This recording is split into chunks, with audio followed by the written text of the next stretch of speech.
ॐ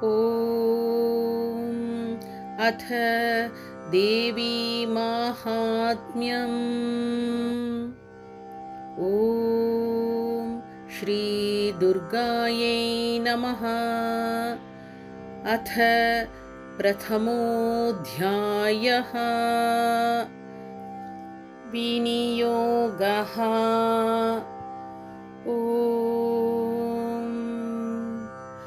प्रथमचरित्रस्य ब्रह्मा ऋषिः, महाकाली देवता, गायत्री छन्दः, नन्दा शक्तिः, रक्तदन्तिका बीजम्, अग्निस्तत्त्वं, ऋग्वेदस्वरूपम्। श्रीमहाकाली प्रीत्यर्थे प्रथमचरित्रजपे विनियोगः।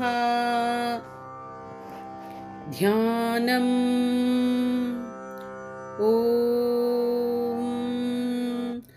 खड्गं चक्रगदेषु चापपरिघाञ्छूलं भुशुण्डीं शिरः, शङ्खं सन्दधतीं करैस्त्रिनयनां सर्वाङ्गभूषावृताम्, नीलाश्मद्युतिमास्य पाददशकां सेवे महाकालिकाम्। यामस्तौत्स्वपिते हरौ कमलजो हन्तुं मधुं कैटभम्। ॐ नमश्चण्डिकायै। ॐ ऐं मार्कण्डेय उवाच। सावर्णिः सूर्यतनयो यो मनुस्खत्यथेष्टमः, निशामय तदुत्पत्तिं विस्तराद्गदतो मम। महामायानुभावेन यथा मन्वन्तराधिपः, स बभूव महाभागस्सावर्णिस्तनयो रवेः। स्वारोचिषेऽन्तरे पूर्वं चैत्रवंशसमुद्भवः, सुरथो नाम राजाभूत् समस्ते क्षितिमण्डले। तस्य पालयतः सम्यक् प्रजाः पुत्राणि वौरसान्, बभूवुश्शत्रवो भूपाः कोलाविध्वंसिनस्तदा। तस्य तैरभवद्युद्धम् अतिप्रबलदण्डिनः, न्यूनैरपि स तैर्युद्धे कोलाविध्वंसिभिर्जितः। ततः स्वपुरमायातो निजदेशाधिपोऽभवत्, आक्रान्तः स महाभागस्तैस्तदा प्रबलारिभिः।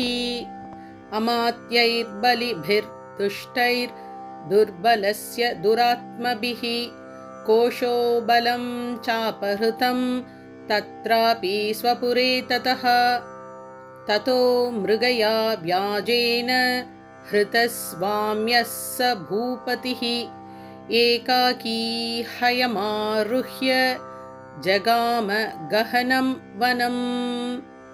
स तत्राश्रममद्राक्षीद्विजवर्यस्य मेधसः, प्रशान्तश्वापदाकीर्णं मुनिशिष्योपशोभितम्।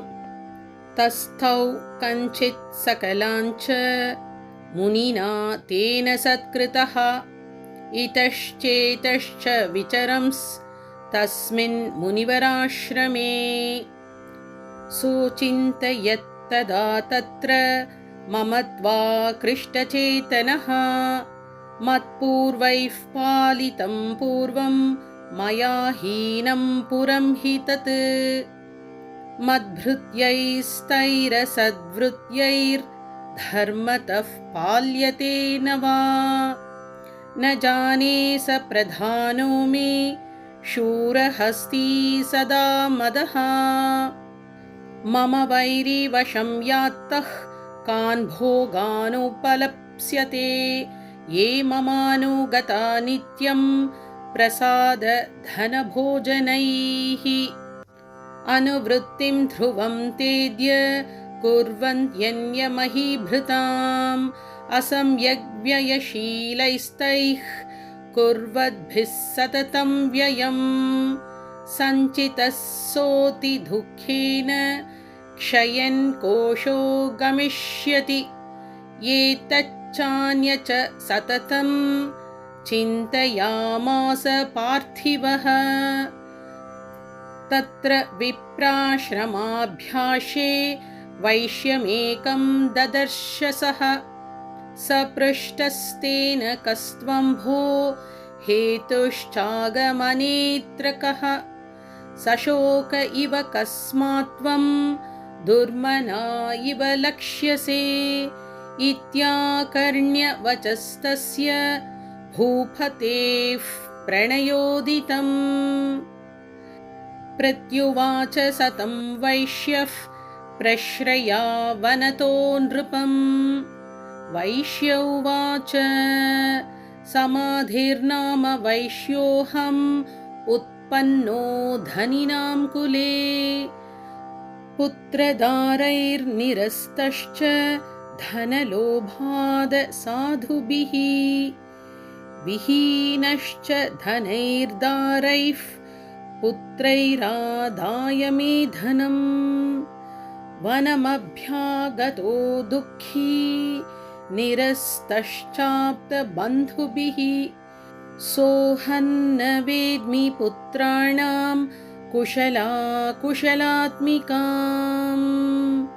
प्रवृत्तिं स्वजनानां च दाराणां चात्र संस्थितः किन्नु तेषां गृहे क्षेमम् अक्षेमं किन्नु साम्प्रतम् कथन्ते किन्नु सद्वृत्ता दुर्वृत्ताः किन्नु मे सुताः राजोवाच यैर्निरस्तो भवान् लुब्धैः पुत्रदारादिभिर्धनैः तेषु किं भवतः स्नेहमनुबध्नाति मानसम् वैश्य उवाच एवमेतद्यथा प्राह भवानस्मद्गतं वचः किं करोमि न बध्नाति मम निष्ठुरतां मनः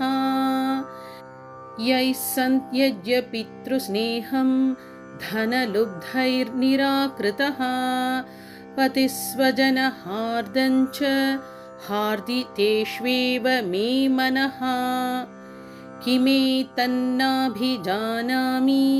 जानन्नपि महामते यत्प्रेमप्रवणं चित्तं विगुणेष्वपि बन्धुषु तेषां कृते मे निःश्वासो दौर्मनस्यञ्च जायते करोमि किं यन्न मनस्तेष्वप्रीतिषु निष्ठुरम् मार्कण्डेय उवाच ततस्तौ सहितौ विप्र तं मुनिं समुपस्थितौ समाधिर्नाम वैश्योऽसौ स च पार्थिवसत्तमः कृत्वा तु तौ यथा न्यायं यथार्हन्तेन संविदम् उपविष्टौ कथाः काश्चिच्चक्रतुर्वैश्यपार्थिवौ राजोवाच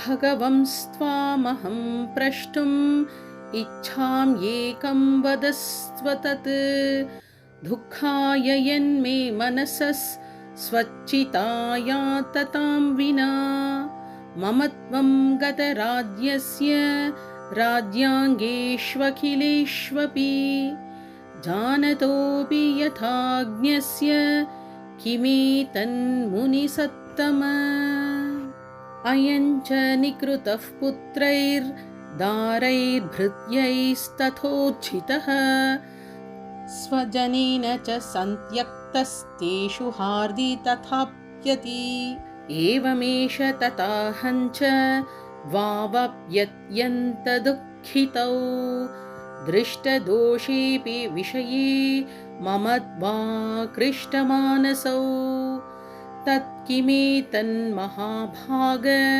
यन्मोहो ज्ञानिनोरपि ममास्य च भवत्येष विवेकान्धस्य मूढता। ऋषिरुवाच ज्ञानमस्ति समस्तस्य जन्तोर्विषयगोचरे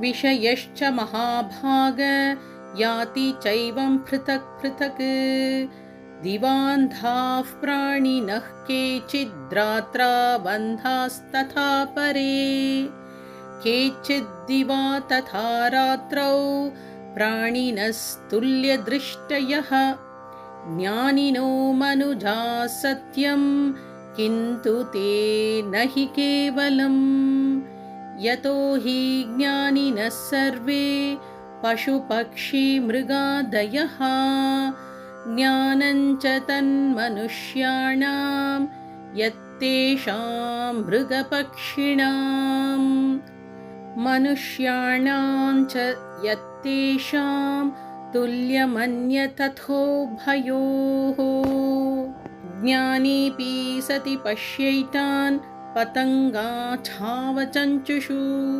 कणमोक्षादृतान् मोहात् पीड्यमानानपि क्षुधा मानुषामनुजव्याघ्र साभिलाषा सुतान् प्रति लोभात् प्रत्युपकाराय नन्वेतान् किन्न पश्यसि तथापि ममतावर्ते मोहगर्ते निपातिताः महामाया प्रभावेण संसारस्थितिकारिणा तन्नात्र विस्मयः कार्यो योगनिद्रा जगत्पतेः महामाया हरेश्चैषा तया सम्मोह्यते जगत् ज्ञानिनामपि चेतांसि देवी भगवती हि सा बलादकृष्यमोहाय महामाया प्रयच्छति तया विसृज्यते विश्वं जगदेतच्चराचरम् सैषा प्रसन्ना वरदा नृणां भवति मुक्तये सा विद्या परमा मुक्तेर्हेतुभूता सनातनी संसारबन्धहेतुश्च सैव सर्वेश्वरेश्वरी राजोवाच भगवन् काहि सा देवी महामायेति यां भवान् ब्रवीति कथमुत्पन्ना सा कर्मास्याश्च किन्त्विज यत्प्रभावाच्च सा देवी यत्स्वरूपा यदुद्भवा तत्सर्वं श्रोतुमिच्छामि त्वत्तो ब्रह्मविदां वर ऋषिरुवाच नित्यैव सा जगन्मूर्तिस्तया सर्वमिदं ततं तथापि तत्समुत्पत्तिर्बहुधा श्रूयतां मम देवानां कार्यसिद्ध्यर्थम् आविर्भवति सा यदा उत्पन्नेति तदा लोके सा नित्याप्यभिधीयते योगनिद्रां यदा विष्णुर्जगत्येकार्णवीकृते आस्तीर्यशेषमभजत् कल्पान्ते भगवान् प्रभुः तदा द्वावसुरौ घोरौ विख्यातौ मधुकैटभौ विष्णुकर्णमलोद्भूतौ हन्तुं ब्रह्माणमुद्यतौ सनाभिकमले विष्णोस्थितो ब्रह्मा प्रजापतिः दृष्ट्वा तावसुरौ चोग्रौ प्रसुप्तं च जनार्दनम् उत्तिष्ठावयोगनिद्रां तामेकाग्रहृदयस्थितः विबोधनार्थाय हरिनेत्रकृतालयां विश्वेश्वरीं जगद्धात्रीं स्थितिः संहारकारिणीम् निद्रां भगवतीं विष्णुरतुलां तेजसः प्रभुः ब्रह्मोवाच त्वं स्वाहा त्वं स्वधा त्वं हि वषट्कारस्वरात्मिका सुधा त्वमक्षरे नित्ये त्रिधा मात्रात्मिका स्थिता अर्धमात्रा स्थिता नित्या यानुच्चार्या विशेषतः त्वमेव सन्ध्या सावित्री त्वं देवी जननी परा त्वयैतद्धार्यते विश्वं त्वयैतत्सृज्यते जगत् त्वयैतत्पाल्यते देवी त्वं मत्स्यन्ते च सर्वदा विसृष्टा सृष्टिरूपा त्वं स्थितिरूपा च पालने तथा संहृतिरूपान्ते जगतोऽस्य जगन्मये महाविद्या महामाया महामेधा महास्मृतिः महामोहा च भवति महादेवी महासुरी प्रकृतिस्त्वं च सर्वस्य गुणत्रयविभाविनी कालरात्रिर्महारात्रिर्मोहरात्रिश्च दारुणा त्वं श्रीस्त्वमीश्वरी त्वं ह्रीस्त्वं बुद्धिर्बोधलक्षणा लज्जा पुष्टिस्तथा तुष्टिस्त्वं शान्तिः क्षान्तिरेव च खड्गिनी शूलिनी घोरा गदिनी चक्रिणी तथा शङ्खिनी चापिनी बाण भुषुण्डी परिघायुधा सौम्या सौम्यतरा शेष सौम्येभ्यस्त्वति सुन्दरी परा पराणां परमा त्वमेव परमेश्वरी यच्च किञ्चित् क्वचिद्वस्तु सदसद्वाखिलात्मिके